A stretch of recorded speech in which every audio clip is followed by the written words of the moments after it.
안녕하세요. 일신사입니다. 저희 채널에는 신박한 사연들이 많이 있으니 많은 분들의 구독 부탁드립니다. 이번 사연은 몰려다니면서 올케와 조카 며느리에게 시짜짓을 하던 시고모 3명이 젊은 조카 며느리에게 참교육을 당한 사연인데요. 함께 보시겠습니다. 안녕하세요. 결혼 3년 차에 임신 17주 된 여자입니다. 저는 얼마 전까지 일을 하다가 전업이 되었고요. 사연글을 보면 고부 갈등이나 남편 형제들과의 갈등 때문에 고민이라는 분들을 많이 봤습니다. 저는 어이없게도 시고모들 때문에 골치가 많이 아팠어요. 사람이라면 누구나 한 가지씩은 고민거리가 있겠지만 저 역시 맘고생과 스트레스로 하루하루를 보내는 사람이었습니다. 그래서 하소연 글도 한번 썼었죠. 많은 분들이 댓글을 달아주시고 응원해 주셔서 정말 감사했습니다. 제가 스트레스를 받았던 대상은 시고모님들이었습니다. 신랑은 아버님이 돌아가셔서 안 계시고 신랑 어릴 때 이혼하신 어머니는 연락할 길이 없는 상태입니다.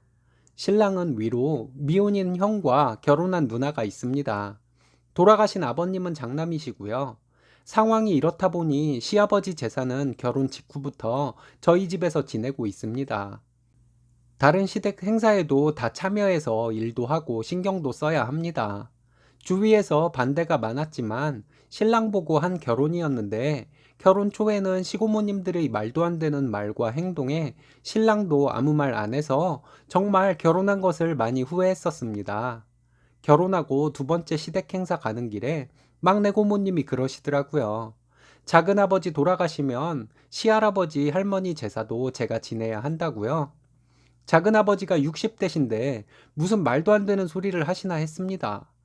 그리고 저는 그때나 지금이나 제사 음식 하는 것이나 시댁 행사에 가서 일하는 것에는 크게 불만 없었어요. 하지만 고모님 3분과 작은아버지를 매번 시댁 집안 행사 때마다 뵈야 하는 것이 너무 스트레스 받고 신경이 쓰였습니다. 엄밀히 말씀드리자면 고모님 3분이 그렇다고 해야겠죠. 그냥 평범하게 매사가 공정하고 할 말 못할 말 가려서 하는 분들이라면 제가 그분들을 봐야 하는 것이 그렇게 스트레스로 다가오지는 않았을 거예요. 처음에는 제가 잘 감지하지 못해서 고모님들이 말씀하시는 것에 그냥 수긍을 하고 그랬는데 점점 고모님들은 집안에 일꾼 한 명 들어온 것처럼 저를 대하신다는 것을 느꼈습니다. 그놈의 돌이라는 말씀으로 저를 얽어매려고 하신다는 것을 알게 되었습니다. 결혼하고 첫 시할머니 제사 때 작은아버지 댁에 가서 일 거들고 있는 제 뒤통수에 대고 쟤는 절 시키지 말라고 큰고모님이 말씀하셨습니다.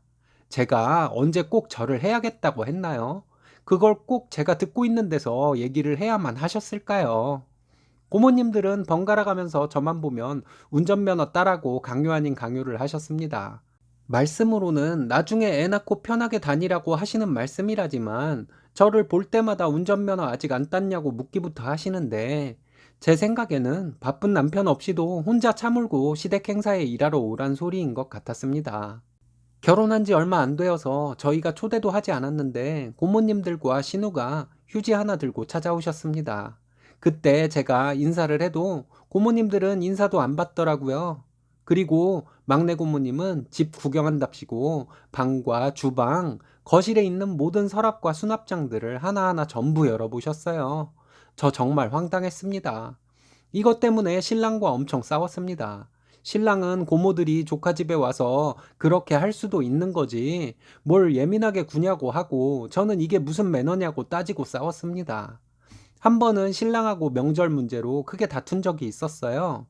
작은아버님 댁에서 조부모님 차례 지내고 저희 집으로 작은아버님 가족들과 함께 옮겨와서 아버님 차례 지내고 정리도 다 끝나서 점심시간 조금 지나 친정에 가려고 하는데 신랑이 고모님들이 저희 집으로 오시면 뵙고 가야 한다고 하더라고요.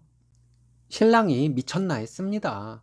저희 부모님이 고모님들보다도 중요치 않은 분들인지 정말 너무 화가 나서 신랑과 대판 싸우고 이혼한 애 만회했습니다. 그렇게 고모님들이 소중하면 나랑 이혼하고 고모님들에게 효도나 하며 살라고 제가 신랑을 고모님들께 양보하겠다고 했어요. 한참 고집 부리던 신랑이 사과를 해서 한동안 냉랭하게 지내다가 사과 받아들였고요. 결혼하고 몇 달 되지도 않았는데 고모님들은 아이 소식 없냐고 만날 때마다 몇 번씩 얘기하시더라고요. 이것도 정말 스트레스 받았는데 큰 고모님은 꼭 자연분만 해라 어쩌고 정말 말씀 참 많았습니다. 제가 허리 디스크 시술도 받은 경험이 있고 지금도 허리가 좀 안 좋은데 자연분만 고집하다가 문제 생기면 책임질 건가요, 진짜? 이때까지만 해도 신랑은 철딱선이 없게도 게임 중독이었어요. 그래서 고모님들이 하시는 짜증나는 소리들을 신랑에게 얘기를 해도 듣는 둥 마는 둥이었습니다. 신혼 때 신랑은 글쎄 집안에 분란이 생기는 것이 싫다며 자기는 중립이라는 어이없는 소리도 했었습니다. 하지만 1년 정도 되니까 신랑도 아니다 싶었는지 제 편이 되긴 하더라고요. 되돌아 생각해보면 신랑이랑은 연애 때부터 잘 맞고 결혼 후에도 고모님들의 간섭과 이상한 강요들만 아니면 정말 알콩달콩 재밌는 신혼이었을 것 같다는 생각이 들어요. 신랑과 제가 나이도 있고 해서 이제 더 이상은 미룰 수가 없어서 아이를 가졌습니다. 임신 사실을 알게 되고 퇴사를 했고요. 지금 임신 17주 차인데 임신 사실을 막 알게 되었을 무렵에 시할아버지 제사가 있었습니다.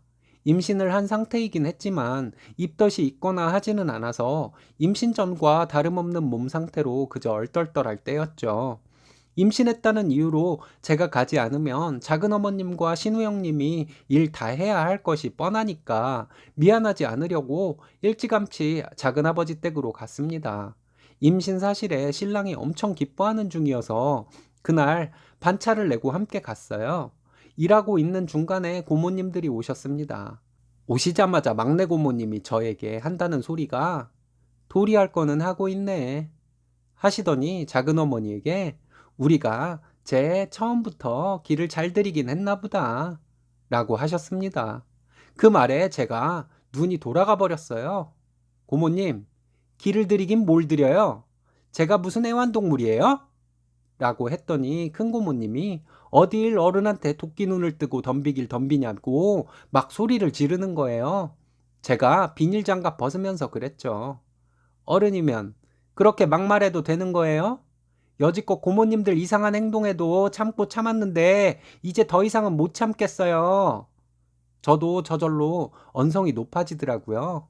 고모님 세 분이 목청이 정말 대단하시더군요. 고래고래 저에게 소리를 지르며 난리를 피웠습니다. 신랑이 나서서는 고모님들보다 더 큰 소리로 소리를 질렀어요. 지금 임신 중인 사람한테 뭐 하는 짓들이세요? 조용히 얘기하세요. 애기 잘못되기라도 하면 고모들이고 나발이고 다 가만 안 둬요. 이씨. 하면서 고모님들에게 다가가면서 손을 올리려는 신용을 했습니다. 고모님들은 어머 이놈 하는 짓 좀 봐.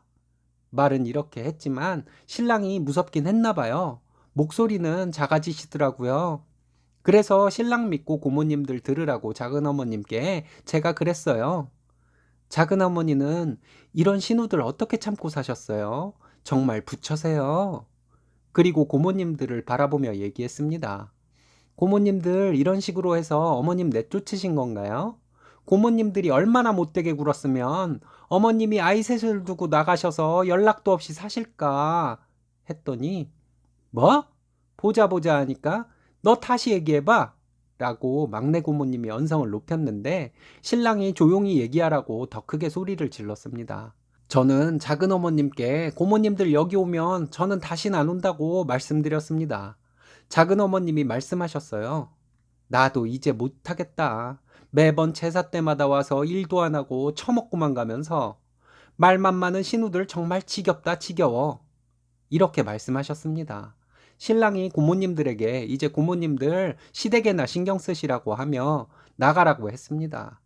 고모님들이 신랑에게 네가 뭔데 우리더러 가라 마라 하냐며 난리를 치셨지만 신랑이 고모님들 등 떠밀듯이 집 밖으로 내쫓아 버렸어요. 신발 신으면서 큰 고모님이 다신 안 온다고 큰 소리 치시더라고요.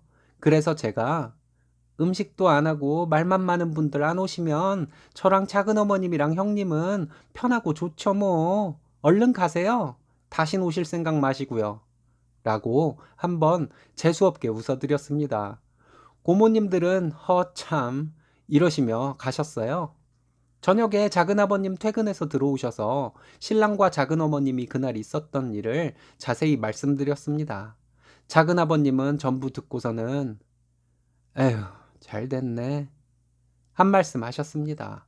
남은 사람들끼리 제사 지내고 저희는 집으로 돌아왔습니다.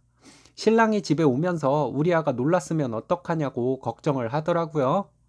그래서 제가 그랬습니다. 우리 아가 놀라기는커녕 신나서 좋아한다고요. 오늘 일은 태교에 아주 좋은 것이라고요. 그 이후에 형님께 들은 이야기로는 작은아버님께 고모님들이 번갈아 가면서 전화해서 엄청 난리를 치셨나 봐요. 참다 참다 작은아버님도 고모님들에게 전화로 언성을 높이며 싸우셨다고 했습니다. 그리고 고모님들은 다시는 보지 말자고 하셨대요. 저야 땡큐죠. 작은어머님도 저에게 전화를 하셔서 그날 놀라지 않았냐고 걱정해 주시면서 제가 나서서 저질러줘서 작은어머님도 그날 시원하게 할 말 다 했다고 하시며 좋아하시더라고요. 시고모도 시자라고 정말 어쨌든 평생일지 한동안일지는 모르겠지만 고모님들을 안 보게 된 것만으로도 참 좋습니다. 긴 글 읽어주셔서 감사합니다. 쓰다 보니 그날의 흥분이 다시 밀려와서 정말 두서없이 썼네요. 정말 잘하셨습니다. 그동안 작은어머님이 얼마나 고생하셨을까요? 쓰니님과 작은아버님 가족 모두 행복하시길 바라겠습니다. 오늘의 사연은 여기까지입니다. 재밌으셨다면 좋아요, 구독 부탁드려요. 일신사는 여러분들의 사연으로 제작됩니다. 많은 사연 제보 바랍니다. 여러분들의 사연은 아래 메일 주소로 부탁드려요.